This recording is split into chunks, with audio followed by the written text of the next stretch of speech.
Bonjour à tous, c'est Elisabeth, bienvenue dans cette vidéo tuto tarot. Et aujourd'hui, je vais vous donner deux tutos en un. En fait, c'est deux tutos complémentaires. Le premier va être en une carte et le deuxième en deux cartes.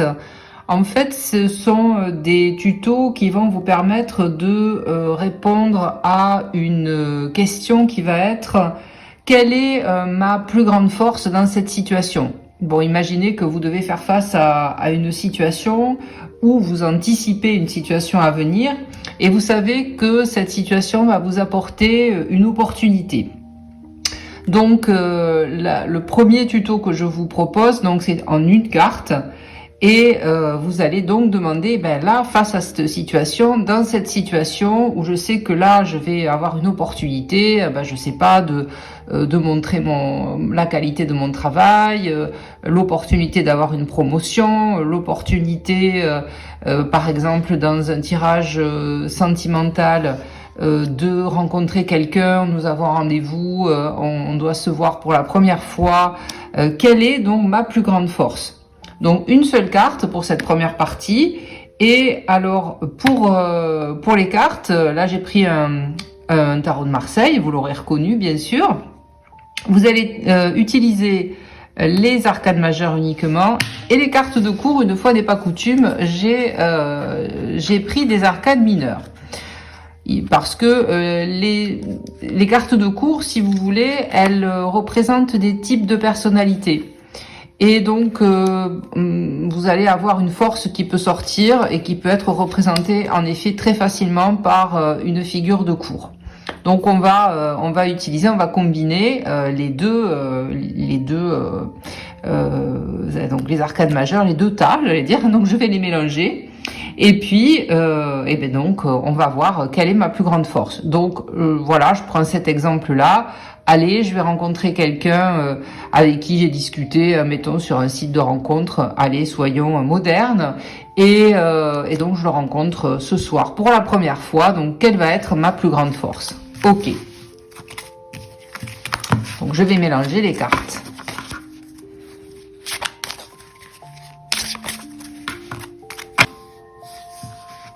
Voilà, donc j'ai coupé bien entendu au montage pour aller un petit peu plus vite. Donc j'ai mélangé mes cartes de cours avec mes arcanes majeures et je vais maintenant tirer une carte qui va montrer ma plus grande force dans cette situation où je rencontre donc cette personne pour la première fois.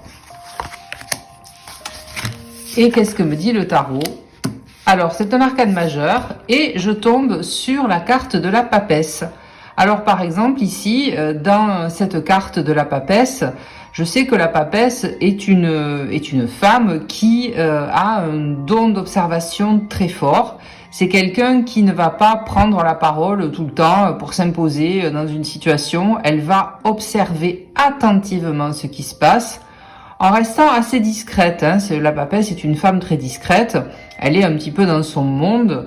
Et elle est aussi douée d'une très forte intuition, puisque comme elle est dans son monde la plupart du temps, elle est très reliée à l'intérieur d'elle-même en fait. Elle est très reliée à sa guidance intérieure, donc elle a tout à fait l'habitude, elle a complètement l'habitude d'utiliser son intuition tout le temps. Donc ça, c'est une force bien entendu très très grande, puisque là je me retrouve dans une situation où je vais voir quelqu'un pour la première fois, donc je ne le connais pas, qu'est-ce qui va m'aider à mieux le connaître? Ce n'est pas de parler toute la soirée et finalement de couvrir tout ce que je pourrais avoir comme ressenti intuitif et qui viennent la plupart du temps du corps ou de quelques images qu'on pourrait avoir ou des choses qu'on entend, enfin des ressentis par nos cinq sens, pardon. Et donc, si on fait que parler durant toute la soirée, souvent c'est pour cacher d'ailleurs un manque de confiance, de la nervosité, de la timidité. Eh bien là, non. Moi, ma force à moi, c'est je sais me taire, je sais observer, et en me taisant, je vais capter, je vais récupérer tout un tas d'informations sur cette personne. et je n'aurai pas besoin après d'aller demander à des copines à droite à gauche si oui, alors voilà ce qui s'est passé avec cette personne, qu'est-ce que vous en pensez, je vais vous montrer une photo et j'aurai tout un tas de réponses qui ne seront pas les réponses évidemment qui seront les bonnes, qui seront les meilleures pour moi. Le mieux est encore d'observer, de me taire. Alors bien sûr, ça ne veut pas dire que je vais rester muette toute la soirée, mais vraiment, voilà, je vais étudier avec attention la personne que je vais rencontrer. Donc ça, ce serait dans le cas où j'ai besoin donc de savoir quelle est ma force dans une situation. Alors pour ce deuxième tirage, donc c'est toujours la même chose en fait, c'est la même situation, mais cette fois-ci, je sais que je vais devoir faire face à un défi. Donc c'est toujours la même situation de départ, mais là vraiment je sais qu'il y aura une opposition. Alors je vais changer de situation, j'imagine que je suis dans une situation professionnelle et que demain je vais faire une présentation donc devant un panel de personnes dans mon entreprise pour présenter un projet. C'est moi qui suis à l'origine de ce projet, j'y tiens beaucoup, j'aimerais qu'il soit validé par ces personnes et je sais que je vais rencontrer une opposition parce que je sais très bien que parmi toutes ces personnes, il y en a une ou deux qui ne m'apprécient pas particulièrement parce que voilà, tout un tas de raisons, elles sont un peu fermées d'esprit à ce que je propose. Donc je sais qu'il va y avoir de l'opposition pour faire passer ce projet. Donc, vous voyez, par rapport au premier tirage, là, on voudrait savoir quel va être effectivement le plus gros challenge, le plus gros défi, ou qui va être mon plus gros défi ou mon plus gros obstacle. Donc, il y a deux possibilités avec ce tirage. Soit vous tirez une seule carte, comme on a fait précédemment, mais indépendamment du tirage précédent. Si vous savez déjà avant de faire votre tirage, qu'il y aura une opposition, soit d'une personne, soit d'une organisation, à cette opportunité que vous cherchez. Donc si vous le savez déjà, je tire une seule carte et je dis tiens, voilà, je sais que là je vais présenter mon projet et que ça va bousculer beaucoup de certitudes, ça va bousculer beaucoup de croyances, ça va bousculer beaucoup de monde et que ça risque effectivement de dépoter. Là je vois que ça va pas être simple. Voilà, par exemple. Ou alors vous le combinez au tirage précédent. Alors dans ce cas-là, comment fait-on ? Donc dans ce cas-là, vous allez tirer deux cartes, une qui va représenter l'opposition, donc les obstacles, et la deuxième que vous pouvez mettre dans ce sens parce que, vous voyez, elle va rentrer un petit peu dans le lard de la première, donc vous pouvez la mettre dans ce sens, mais après de toute façon à la lecture, vous allez la mettre droite, de toute façon. Moi je ne lis pas les cartes à l'envers ou biscornues ou tordues ou machin, je les regarde. Alors s'il y a un tirage où elles peuvent sortir à l'envers, mais là ce sera pour une autre vidéo éventuellement. Donc là, je peux la mettre comme ça symboliquement pour dire moi je suis quand même forte et donc je vais pouvoir affronter cet obstacle. Donc ici l'obstacle et ici les alliés ou la force. Alors cette fois-ci, on a remis de côté nos cartes de cours. On les a rangées, on va utiliser que les arcanes majeures.